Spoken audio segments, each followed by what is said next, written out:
Hi there, Jack Canfield here, and today we're going to discuss one of the only clubs in the world that no one should ever want to be part of, and that is the Ain't It Awful Club.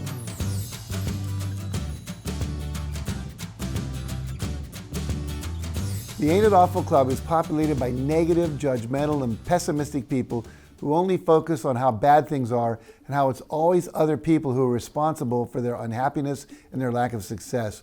They tend to be blamers, complainers, and excuse makers, and they constantly blame others for everything that doesn't work in their lives. They blame the government, the latest wave of immigrants, their bosses, their employees, or their coworkers. They blame their spouses, their parents, and their children for why they don't have what they want in life. They're also complainers, and they complain about everything: their job, the traffic, their neighbors, the economy, the media, the school, today's kids, the weather, their faulty equipment, and on and on. They're also perennial excuse makers. Instead of getting things done, they make excuses for everything. It's never their fault. The printer was late, the traffic was terrible, they didn't have enough time, they were underfunded, everyone else screwed up, their lack of clear instructions, and so on. Nothing is ever their fault. Well, the problem with this kind of thinking is that instead of results, excellence, achievement, and success, you only end up with reasons why you didn't create the desired result for yourself or for your employer. And you may get a lot of agreement from other people. You may even get to feel temporarily better, but what you don't get is what you set out to produce: greater happiness, greater fulfillment, more prosperity and abundance, and the achievement of your dreams and objectives. So it's critical to replace blaming, complaining, and excuse making with taking 100% responsibility. That's the thinking you've got to do. Responsibility thinking. First, you realize you're creating your current reality with your thoughts and your images. And a great affirmation to write down and put it where you'll see it every day is, if it's meant to be, it's up to me.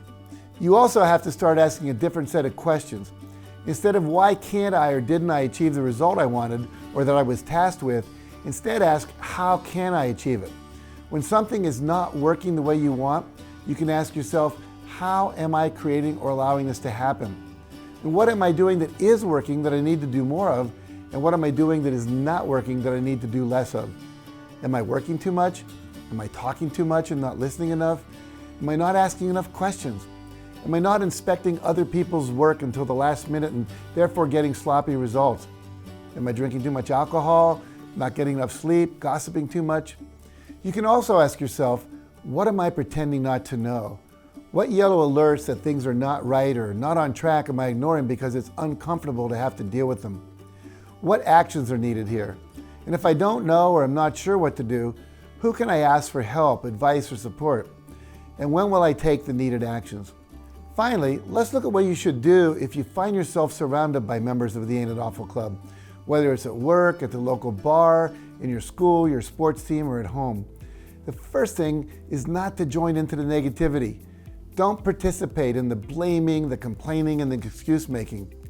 You can attempt to change the topic to what actions need to be taken to change things for the better.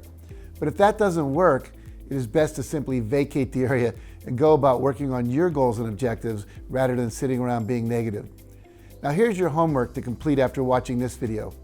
Make a list of everyone you spend time with on a regular basis: your family members, your coworkers, your neighbors and friends, and so on.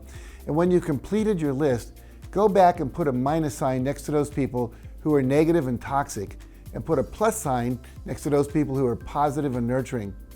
And next, make a decision to stop spending time with those people with a minus sign next to their name. Now, if that's impossible, remember, nothing is impossible, it's always a choice. But if it's family, whatever, then severely decrease the amount of time you spend with them. Now go ahead and leave a comment below and share with me one person who positively impacts your life and why they do. Thank you for watching, and remember, nothing will change for the better until you do. Now, if you found this video helpful, make sure you like it, share it with a friend who may need it, and subscribe to my channel for more videos like this one. And for some additional resources on how to improve your life, visit my website at JackCanfieldOfficial.com.